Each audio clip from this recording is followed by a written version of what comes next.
So, what do you guys have on the opinions on the shadow organization kind of controlling the UFL, involving like human sacrifice, like slave labor, things like that? All about that. You see that about everything. No. Okay. You have any opinions on it? No. It all comes back to Bill Belichick. Yeah, it all goes back to Bill Belichick. Exactly. He knows.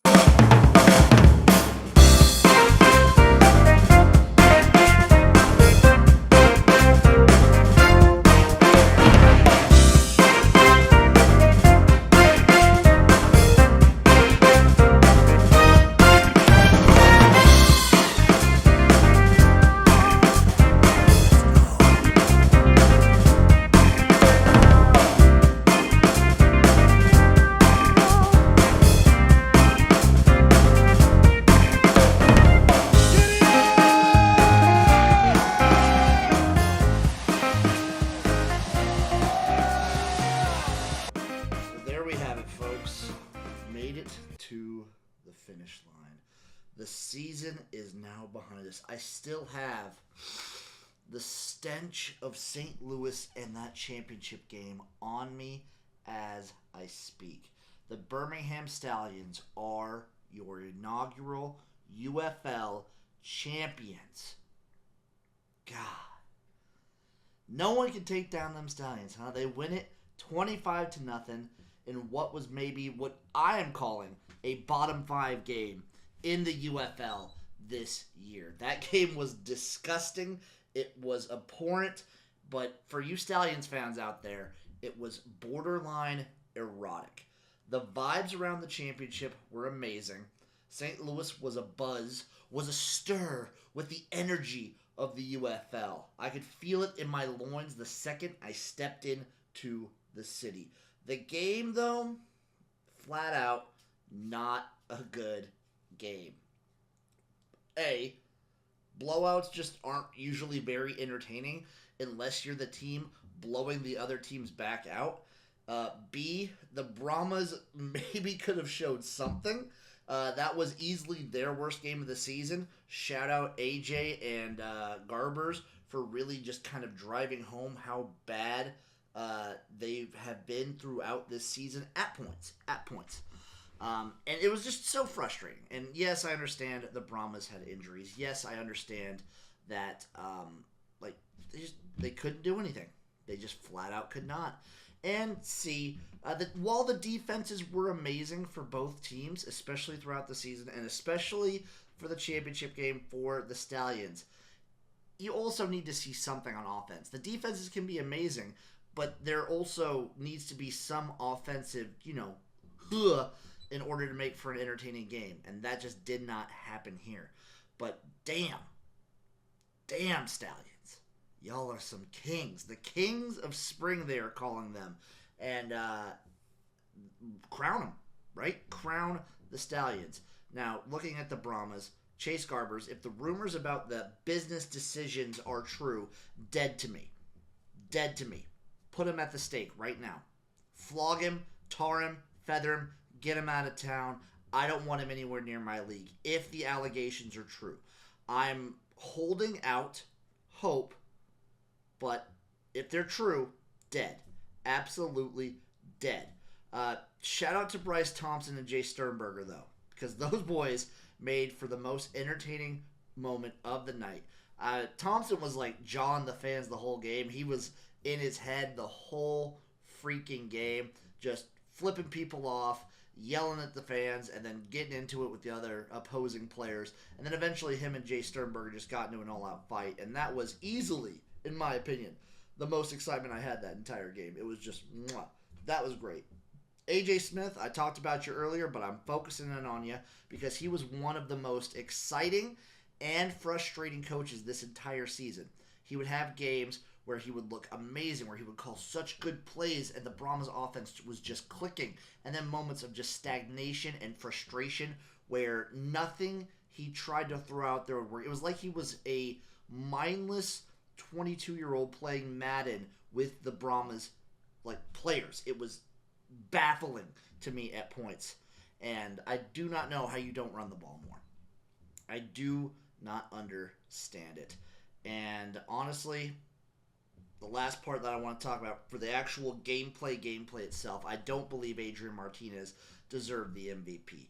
The way the Stallions defense played and dominated, you have to give it to a defensive player. I would have picked Tazzino, but you got to give it to some defensive player. Adrian, as well as he played throughout the season and as good as he looked for the season, he fully deserved the full season MVP. But for the championship game itself, I would not have given it to him.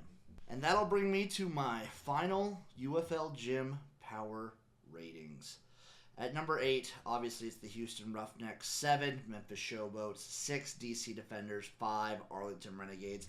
5 through 8 really weren't going to change much this postseason. And now to number 4, 3, 2, and 1. These ones were pretty difficult for me, but I found they really didn't change much.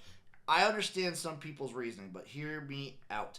At number 4, I'm going to put the Michigan Panthers. And I get they put up a good fight against Birmingham for a half. But if you look at the whole season, their whole body of work, the Michigan Panthers beat one team with a winning record. And that was in Week 1 against the St. Louis Battlehawks. At number 3, I have the Battlehawks here. They looked good throughout the season. They beat the Brahmas twice in the regular season. Obviously, they lose to them in the playoffs. They played the Stallions damn near as close as you can. And I think they look better. And I base my power ratings based off of, if these teams were to play, who would I pick? I would pick the Battlehawks over the Panthers 10 times out of 10. Number 2, it's the San Antonio Brahmas. I get that championship game was a flub. It was awful. They were disgusting. And that's going to be in a lot of people's heads. And obviously, it's a big gap between them and number 1. But I still have them above the Battlehawks slightly, and I have them above the Panthers slightly. 2 through 4 are extremely close. You could argue any which way you wanted to, but at number 1, with a huge gap, it's the Birmingham Stallions. The defense was incredible. The offense was incredible. Special teams incredible. Coaching incredible. Everything about this team that you could say in a positive light is almost not enough. The glaze that you can give the Stallions is absolutely insane. This team is fucking crazy. That's how good they are. Shout out I can't say that enough this game. Shout out the Birmingham Stallions. So good. So good. Oh boy, Jim. It just feels good to be a fucking winner. This was the end that the real fans out there saw coming from a mile away. This was inevitable. The Birmingham Stallions were inevitable. The USFL is inevitable. Domination, ejaculation, cremation, as we will rise again from the ashes of this season. And you know what, brother? We're gonna do it again next year. So, kiss my taint, lick my balls, USFL on top, XFL on bottom, eating my fucking ass. We stay winning. Adrian Martinez, MVP, double MVP. Skip Holt, deserving Coach of the Year. Mike Nolan, also USFL, real Coach of the Year. We have it all. We're the fucking winners. We don't stop winning. USFL never stops winning. Let's go.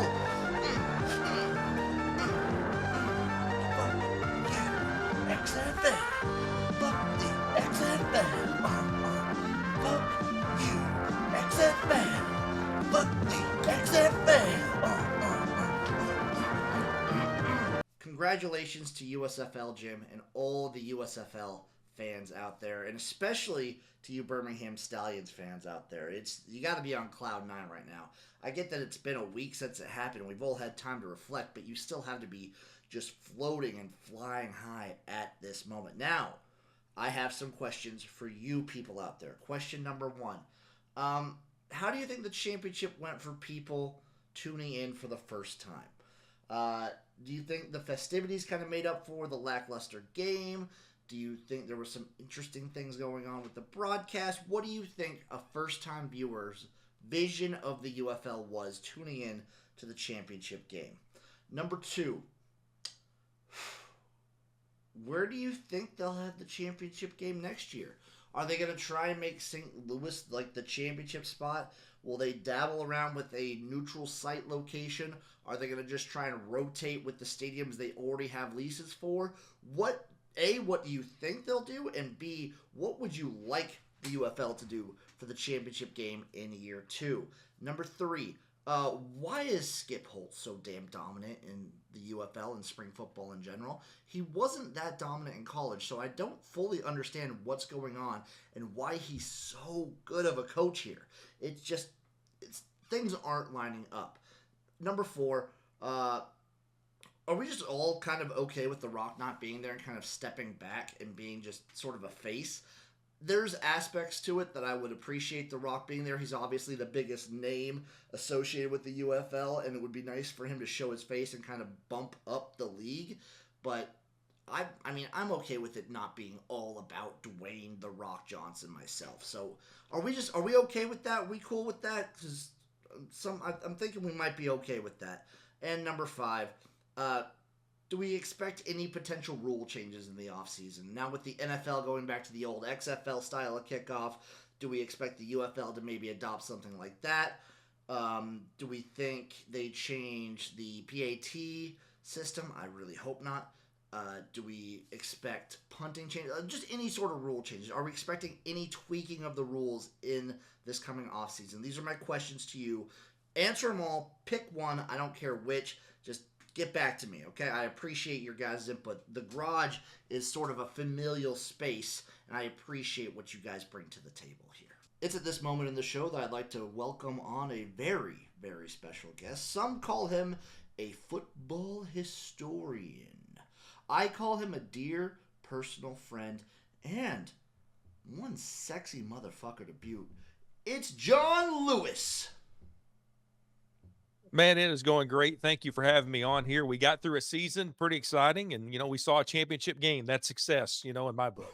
Well, John, I have a couple questions for you. I know you've seen the show. I know you know how this all goes down. So question number 1, what the hell happened to the San Antonio Brahmas? Have you ever seen a professional football team on any level implode like that? They absolutely imploded. A.J. Smith, who I think is going to be an NFL head coach sometime down the road, but I'm telling you what, I don't know what was going on with his game plan there. And I'm not one of those play call guys, but it got to the point where, I'm watching the game and I'm like, is there a point where they're going to try to run this ball? Because they have 3 really good running backs. I know they've had some injuries, but Anthony McFarland still plays for that team as far as I know. Like, what is going on? And at one point, the microphones picked up Chase Garbers talking to Quentin Dormady. He was saying, like, man, I don't know. I told him we've got to run the rock here, and we just keep throwing the ball. Like, when a quarterback is getting tired of throwing the ball, there's a problem there. I don't know what happened. Wade Phillips was not having a good time, obviously, throwing down the headsets. That was not the team that we saw beat the Birmingham Stallions in the regular season. That was not the team that I originally picked to win one game at the beginning of the season. And then they just, they were able to do it with a bunch of different quarterbacks. I've never seen a team implode like that, not just on the field, but then you saw it on the sidelines. And when guys are fighting on the sidelines in a championship game, there was a problem there. I don't. So, I mean, that was a long answer to say that they imploded. I just really don't understand this team sometimes, and I don't understand AJ. It's mind-boggling to say the least. Next question, John. Where do the Birmingham Stallions rank in football in terms of their legacy? Well, when you have a three-peat in any kind of championship, that's a big deal. It's more of a brand than I think it is a team, because a lot of us remember I shouldn't say a lot of us, some of us old guys remember the original Birmingham Stallions. But as far as, in history, in spring football, I think they've built a brand that, the USFL, the reboot of the USFL was basically IPs.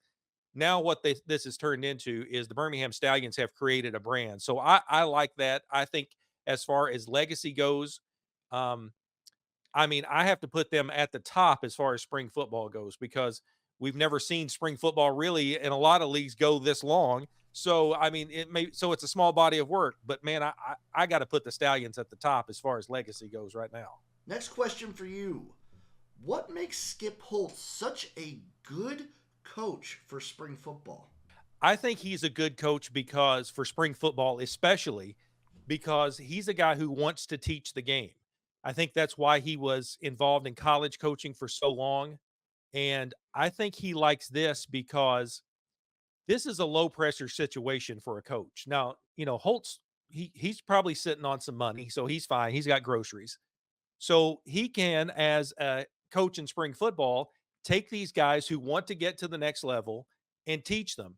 The other guys who might not be NFL players or CFL players or whatever, they want to play the game and learn the game and play on that level, and he can teach them.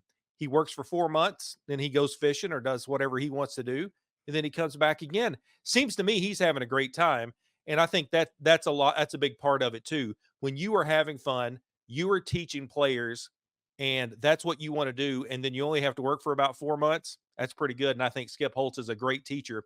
Man, there is nothing like listening to him talk to those players on the sideline. That to me is just, I mean, I could listen to that in the entire game. There are times when he got frustrated with Adrian Martinez, there's no question, but it was never yelling. It was always teaching. And I think he is a teacher at heart. And look what he has done in 3 seasons in Birmingham. I think his image has only been strengthened by the merger as well. The fact that the UFL is more mic'd up than the USFL was, and we get to listen into him more. I think it's done wonders for like how much and how well his image has looked. I think so. And he's an ambassador for the league as well. And that's big. When you have a guy who is a championship coach and he continues to be an ambassador for the league, to pimp myself here, I have a video up on YouTube right now on my channel where he talks about the ratings. I had asked him that in a recent news conference. I asked him about, like, I know you've got a game to play and you're planning for that, but could you just talk a little bit about how these ratings have been historic, man? He gave a good, I mean, I'm talking like 5, 6, 7 minute answer just straight. And it was all about how good spring football is.